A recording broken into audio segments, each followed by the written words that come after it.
Soulful Enterprises. And we give seminars and work with companies in terms of trying to figure it all out. And incidentally, we're hoping to start doing them for free quarterly soon. And we're just looking for a benefactor to help us with it, but we think that will happen. And we think it's vital. In America, I think one of the biggest hurdles we're going to have to figure out is how to expand our workforce. And that's critical. Well, if 13,000 or 13% of our folks are in active addiction right now, and none of them want to be in it, they might not want to go into recovery because it's going to hurt too much for them to get sober. But ultimately, no one loves that. Americans are capable of achieving extraordinary things when they have the freedom and opportunity to do so. This is American Potential. Hey everyone, my name is David Fromm and I'm the new host of the American Potential podcast. The reason the podcast is a new host is because Jeff ran for Congress and won, and is now representing the people of Colorado's 5th Congressional District. So as Jeff's in DC, we'll continue to share the stories of people making a difference in their community. Today, we're speaking with the founder of a unique restaurant that goes beyond simply providing jobs and great food.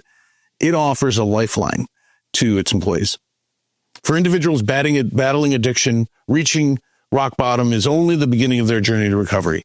It takes a supportive community to help them stay clean and rebuild their lives. One Kentucky business has embraced this mission by not only employing individuals in recovery, but also fostering an environment of support and encouragement. So what inspired this innovative approach, and how is it different from other recovery programs? To tell their story, I want to welcome Rob Perez, who is the owner of DV8, to the podcast. Welcome, Rob. Thank you. Glad to be here. We're so glad. I'm so excited to talk about what you guys are doing in Lexington. But before we get going, tell us a fun fact about you. Well, maybe that after we were open a couple of years at the first restaurant that we built, our daughter came to my wife, Diane, and I and said, "Hey, I've been eavesdropping on y'all, and I'd like to write a book." Well, she was a junior in college and didn't know, she's a journalist major, didn't know what was going to really happen, but she really wrote that book. And it's called DV8 from Denial, and it was basically spawned from eavesdropping on our dinner discussions. And from her participating as a social media manager for our businesses, and as a dad, pretty proud of that. That's awesome. Yeah, I'd be pretty proud myself. That's great. Well, how did you and Diane get into the restaurant business to start with?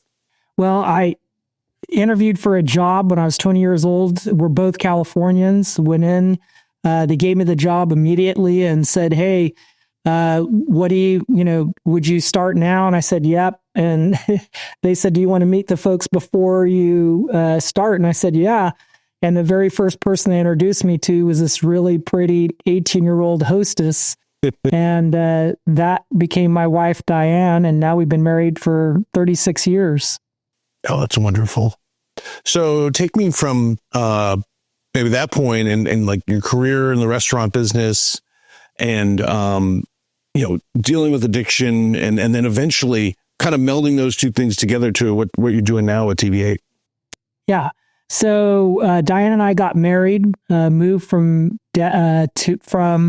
Lexington to Dallas, coincidentally, and I went to work for the Hard Rock Cafe. It's a brand new company, very new. There's only 6 restaurants worldwide at the time, and I always knew I had a problem with alcohol. I didn't do alcohol the way everybody else did. But after I was in Dallas for 2 years, it became apparent that I needed to go through rehab. In Dallas, I went through rehab, and that was in 1990. And ever since, I have been clean.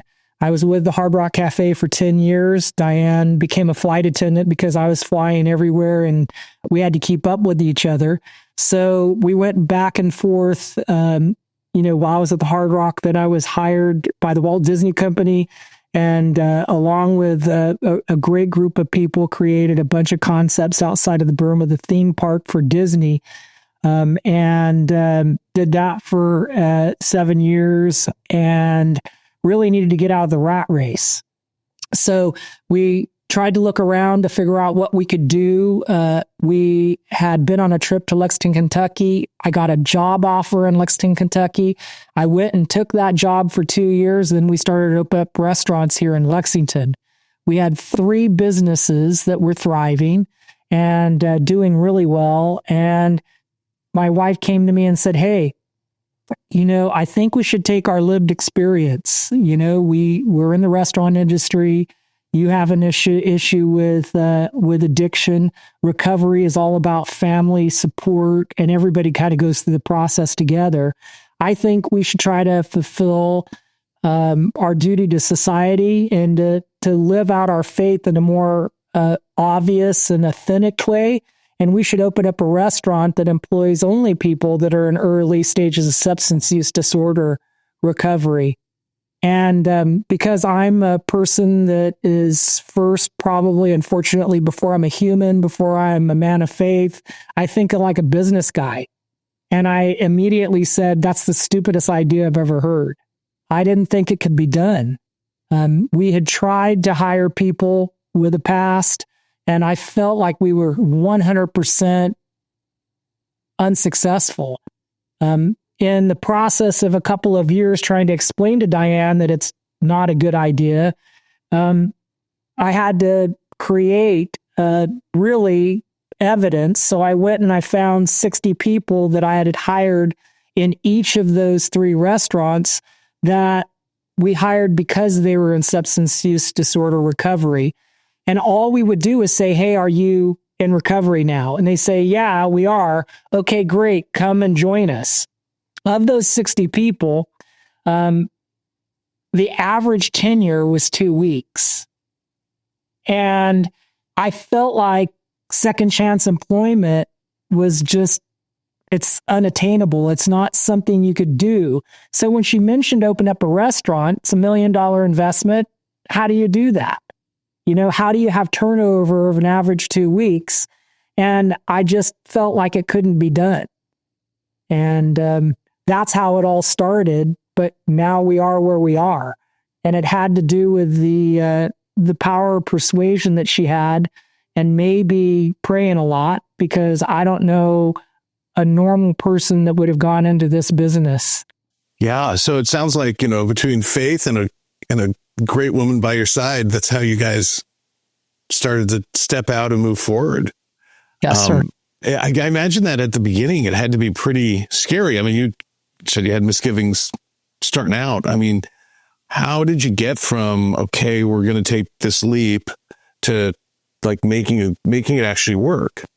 Yeah. So we opened up and we didn't have any of the solutions. We didn't think about it differently. One of the advantages, though, I think we had is that at the Disney Company, I worked alongside with a strategic planning group of an amazing company and amazing group of people who taught me how to think a little bit. So once we were underneath we had the whole thing going, we were losing money hand over fist, and we were losing people hand over fist. The only good thing that we did was that we decided we were going to hire 30% of our people that were already in recovery, and it was defined what the recovery was, and it was validated because we hired people that were in a recovery center. And so they would live in this center. They were tested frequently. They were receiving behavior modification programming, and they were building a community of recovery within that group. And so we had 30% of those folks that were working for us, and 70% of the people would only have to say yes or no, are they in recovery? So the other thing that I think is a side note is that people knew that we're hiring people in recovery, and they may have incarceration in their past. So the top line of our business, the sales, was really low, and our operating costs were really high because we were turning over people. So we didn't know exactly what to do.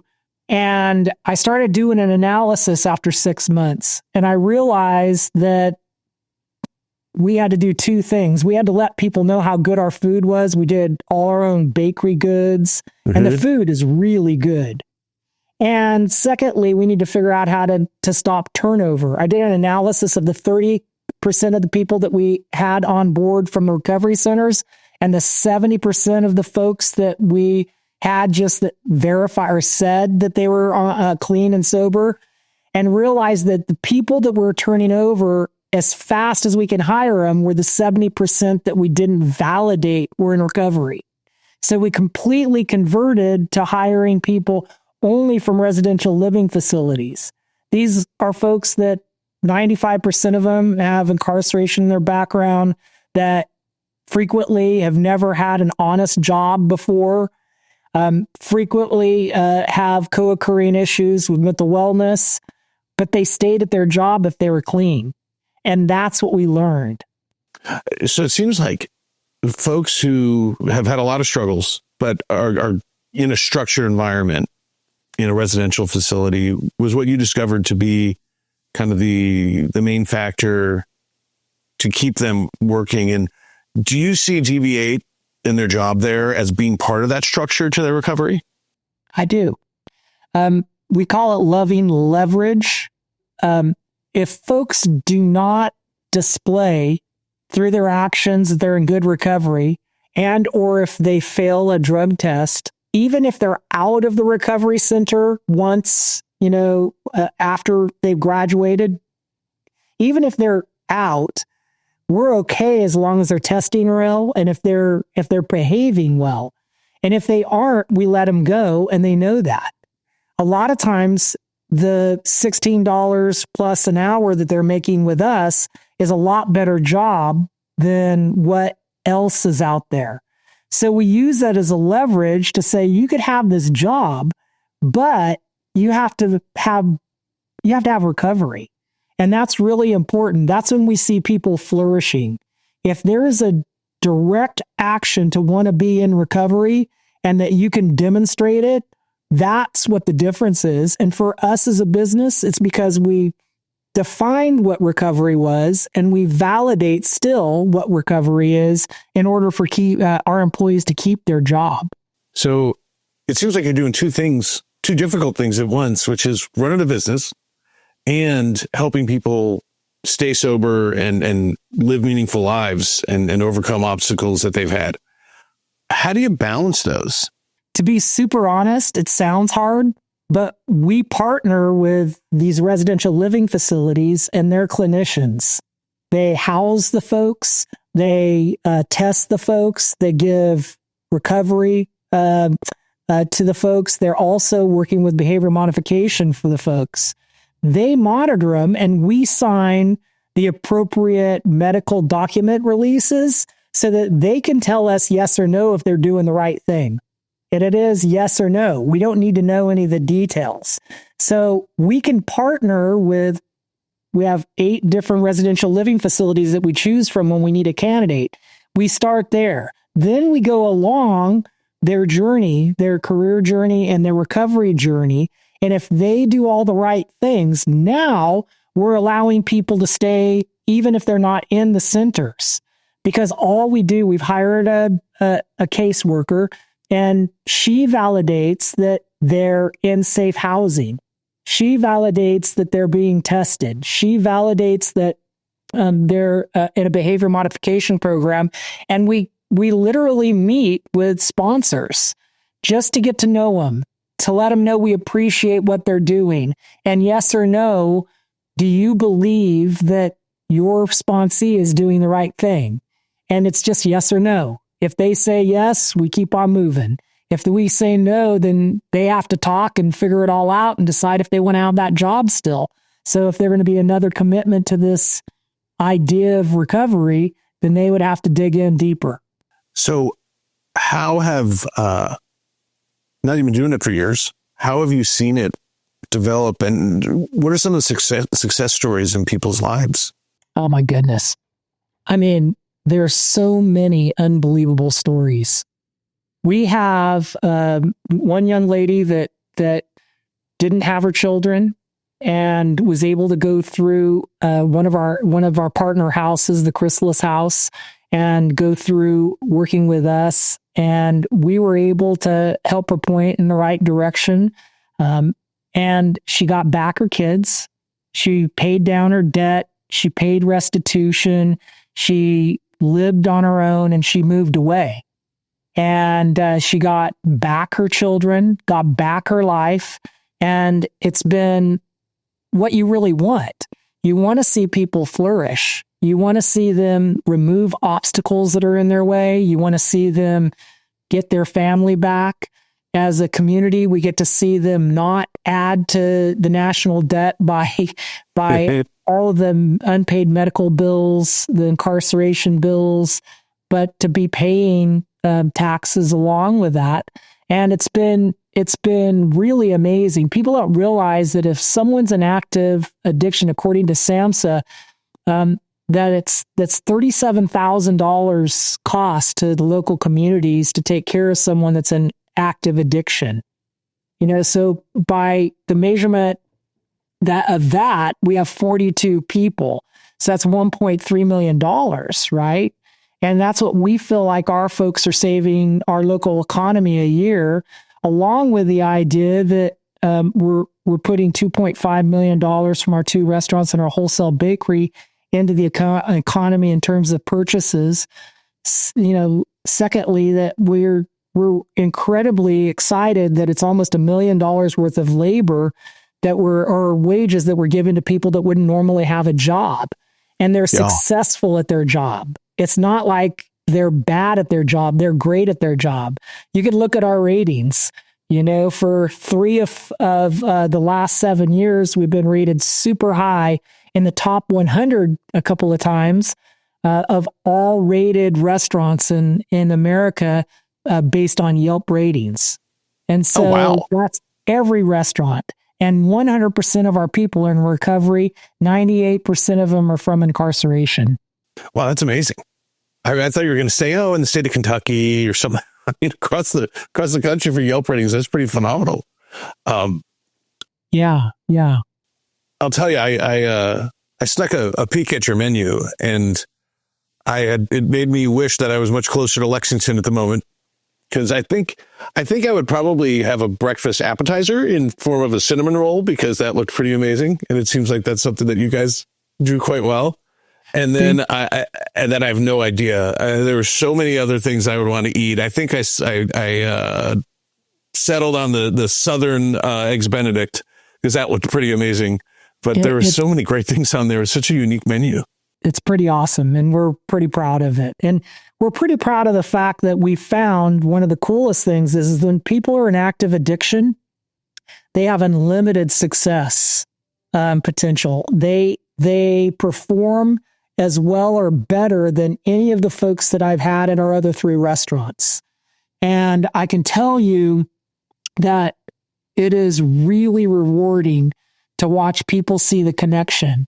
And it's likely that if people didn't have a job that was focused in on the idea that recovery is important, that maybe that connection isn't realized by the people in recovery. There's a disconnect between careers and recovery because we believe that we can't talk to people about their real life, and that it's going to break some sort of a barrier with human resources or HIPAA violations.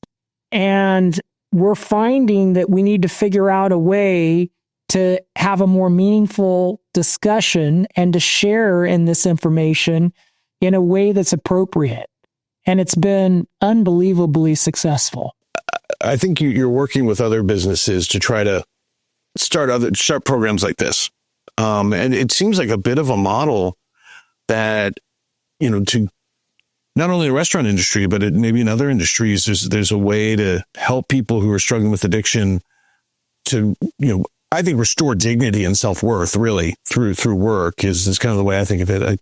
How are you trying to work with other businesses and trying to spread this message and reality to other places? We started kind of a series called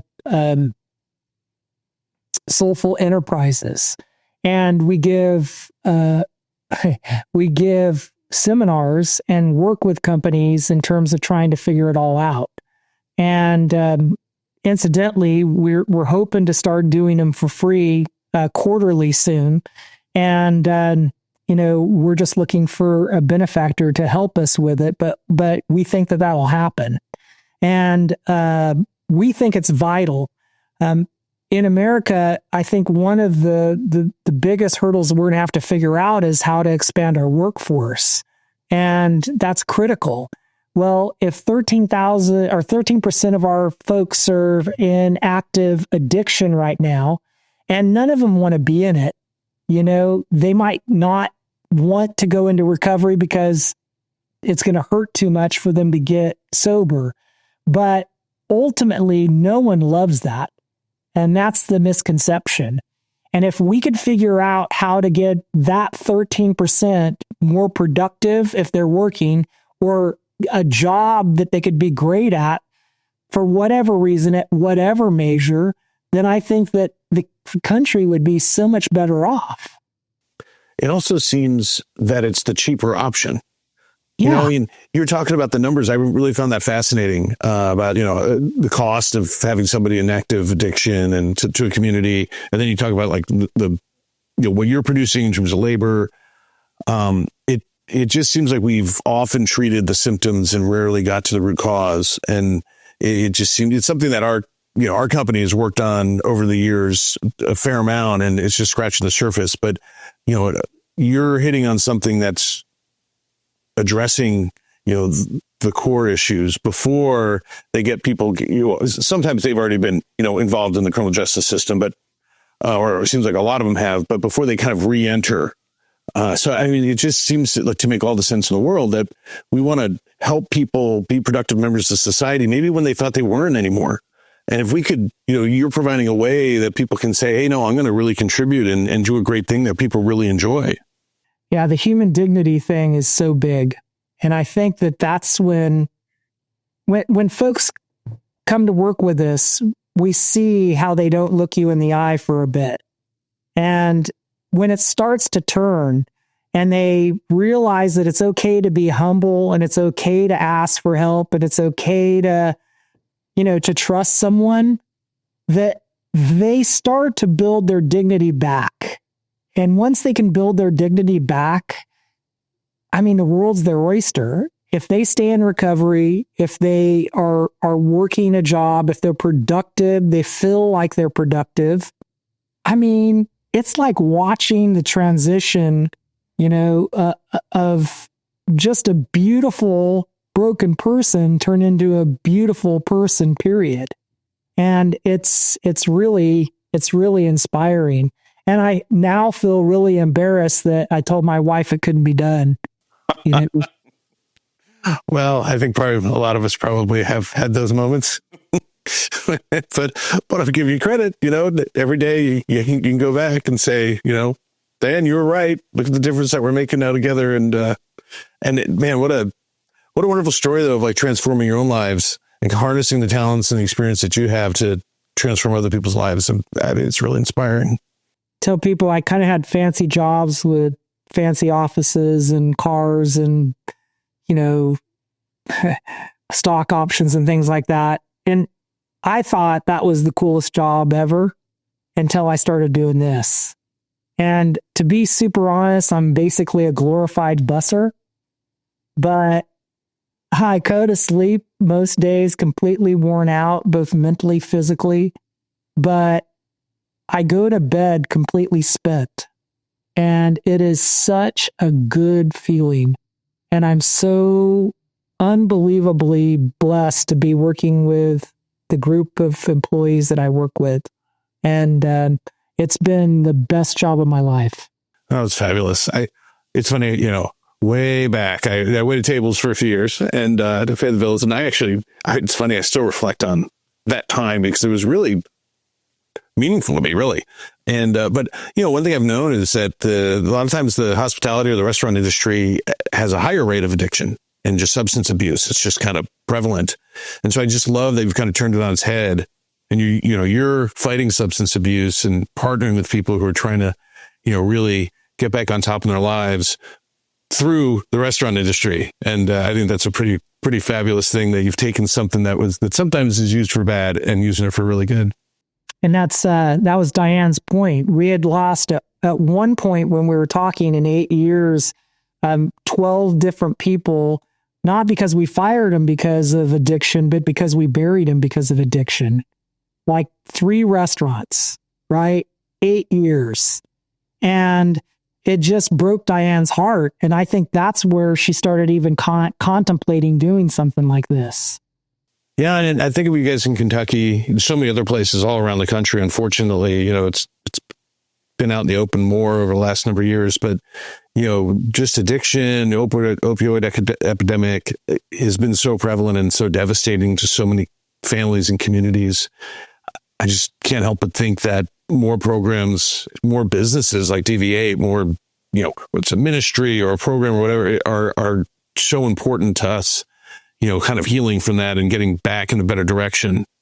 I agree. Yeah, and I do think that this is one of those things. I remember as a kid, they said that the Wright brothers were asked whether or not why were they the ones that flew first, and one of the Wright brothers said it's because all the others thought they couldn't. And I feel like that's what we're going through with second chance employment. If you just hire someone without really understanding how you could best help, then you're going to have the same record that we had before we really defined what recovery was and got honest about it with our employees.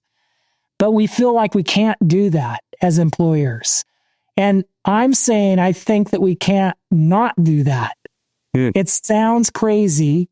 There's ways to do it legally. We've gone through all the legal ways and we are protected. Is there somebody that could sue us? Yeah, you could sue for anything.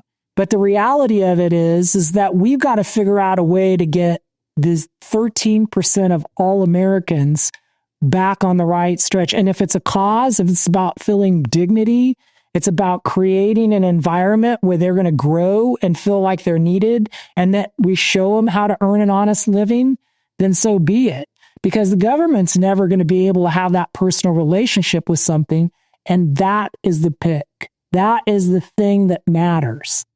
We as American business people, I think, should be responsible for trying to figure out the solution to this. And the solution is not hard. Recidivism happens because people don't have jobs, period. And if we could figure out how to get jobs and hold people accountable to their recovery, we all would be so better off. But we feel like we can't because it's too invasive, or I can't do it because of HIPAA or because of HR. I'm telling you, we have to figure it out. And there's a way to do it. Well, in some ways, we'd call you a social entrepreneur. I mean, no, you're blazing a way that others can see is going to make, help heal the country and make people's lives better. And, government can't be the one doing that is in the forefront. They can be a partner, but I really admire what you and Diane are doing and what you started. I hope if I'm ever in Lexington, I'm coming by, and I'll have to come by multiple times because there's way too many good things on that menu, and I'd love to sample all of them. We'd be happy to fatten you up. I don't know if I need too much help there, but I appreciate that. Well, thanks so much, Rob. This is super inspiring. My soul's been ministered to just talking to you, and I love it. I appreciate what you're doing there, and I really appreciate you joining us today. Thank you. Well, folks, liberty and freedom are easily taken for granted, but don't take it for granted. Go out there and defend liberty and freedom. Thanks for joining us. Thank you for listening to American Potential. You may listen to more stories from Americans working every day to expand freedom and opportunity in their communities by visiting AmericanPotential.com.